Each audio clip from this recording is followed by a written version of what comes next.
আমাদের এবারের আলোচ্য বিষয় ফিক্সড প্রাইস জব কিভাবে জমা দেব। দেখুন, ফিক্সড প্রাইস জব যখন আপনাকে দিবে যে আপনি টোটাল কাজটা করবেন, কাজটা করার পরে আপনি কাজটা জমা দেবেন। মানে আপনাকে বায়ার 100 পেজ ডাটা টাইপ করতে দিল, তো আপনি 100 পেজ ডাটা টাইপ করে আপনি সেই কাজটা বায়ারকে জমা দেবেন। তাহলে আপনি মনে করেন সেই কাজটা করে 100 পেজ টাইপ করে আপনি আপনার কম্পিউটারে সেভ করে রাখতে পারবেন। আচ্ছা, এখন আবার এসইউর কাজ যখন জমা দেবেন, আমরা এসইউতে যেটা আমরা এসইউর কাজের ক্ষেত্রে যেটা আমরা জমা রাখবো সেটা হচ্ছে প্রুফ। এই যে প্রুফ, মানে আমি প্রুফ সাবমিশন অংশে আগে আলোচনা করেছি আপনি প্রুফগুলো কিভাবে কালেকশন করবেন। তো আপনি প্রুফগুলো কালেকশন করবেন একটা এক্সেল শিটে, আপনি সেই প্রুফগুলো রাখবেন। তো সেটা তো আপনার পিসিতে আপনি সেভ করে রাখবেন। সাপোজ আপনি আপনার ডেস্কটপে প্রুফটা রাখলেন, অথবা আমি প্রুফটা এখান থেকে নিয়ে যাচ্ছি, আমি কাট করে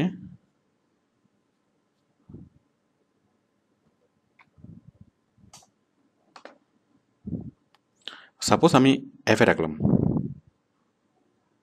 ওকে, আমার এফ ড্রাইভে আমি প্রুফটা রাখলাম।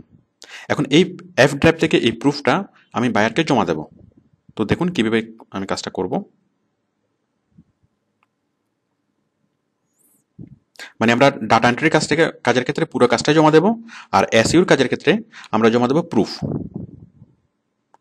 তো এই প্রুফটা জমা দেওয়ার জন্য আমরা যাব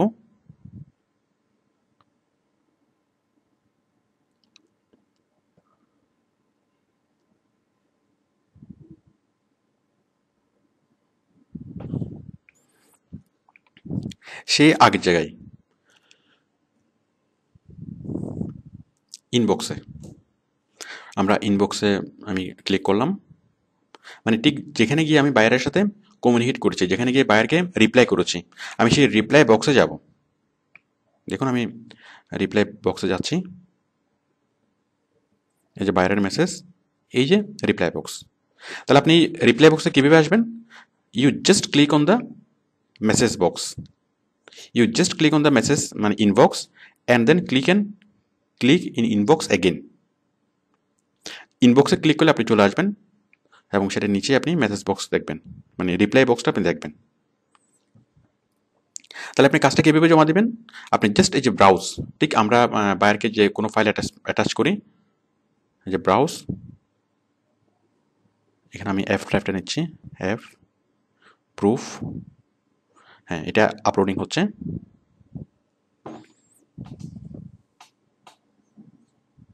দেখুন এখন আমি সেন্ড করলেই সে প্রুফটা চলে যাবে।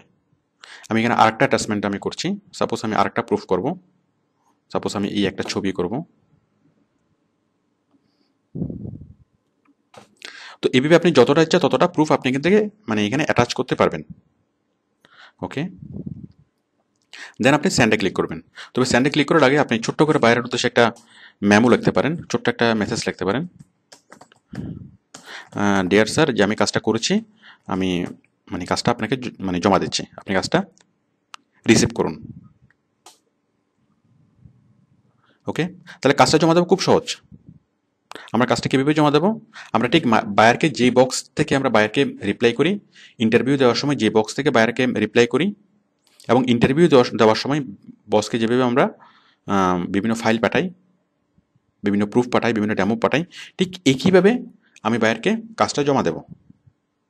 কাজটা আমি চাইলে একসাথে জমা নিতে পারি, অথবা কাজটা খণ্ড খণ্ড করে অনেকগুলো ফাইল আমি অ্যাটাচ করে জমা নিতে পারি। তাহলে কাজটা জমা দেওয়ার সময় জাস্ট একটা ছোটো চিঠি লিখবেন, তারপর ফাইল অ্যাটাচ করবেন এবং সেন্ডে ক্লিক করবেন, ব্যাস কাজটা বাইরের কাছে চলে যাবে। কাজটা জমা দেওয়ার সময় আপনি খুব ভালোভাবে চেক করে দেবেন যাতে কোনো প্রকার ভুল না থাকে, মানে ভুল হওয়ার কোনো অবকাশ যাতে না থাকে। কারণ বায়ার যদি আপনার কাজে যদি ভুল হয়, তাহলে মানে বায়ার বিরক্ত হবে, মানে পরবর্তীতে আপনাকে কাজ দেওয়ার আগে সে 7বার চিন্তা করবে। মানে আপনার কাজের ভুল ধরা যদি বায়ারের আরেকটা কাজ হয়ে থাকে, তাহলে পরবর্তীতে আপনার কাজ পাওয়াটা খুব ডিফিকাল্ট হয়ে যাবে এবং আপনার উপর বায়ারের নির্ভরশীলতা কমে যাবে। তো বুঝতেই পারছেন, এমনভাবে আপনি কাজটা চেক করবেন, মানে কাজটা জমা দেওয়ার আগে, কাজটা সাবমিট করার আগে, যেন কোনো প্রকারে ভুল না হয়। তো আশা করি আপনারা কাজটা মানে করতে পারবেন। তো আপনার কাজে যদি কোনো ভুল না থাকে, সব কিছু যদি ঠিকঠাক মতো থাকে, তাহলে আপনি কাজ জমা দেওয়ার পরেই পরবর্তী 24 ঘন্টার মধ্যেই বায়ার আপনাকে পে করবে। আপনি যেটা আপনার ব্যালেন্সে দেখবেন, এই যে আপনার ব্যালেন্স, এই যে ওয়ালেট থেকে আপনার ব্যালেন্স এখানে আপনি দেখবেন। দেখুন আমাদের স্টুডেন্টের ব্যালেন্স শো করছে $46.98। তো যাই হোক, এটা আমাদের নেক্সট লেসনের আলোচ্য বিষয়। তো আশা করি আপনি মানে এই লেসনটা বুঝতে পেরেছেন যে আমরা কন্ট্রাকচুয়াল কাজ আমরা কিভাবে জমা দেব। ওকে, কন্ট্রাকচুয়াল কাজ মিনস ফিক্সড প্রাইসের জব। Okay, thank you.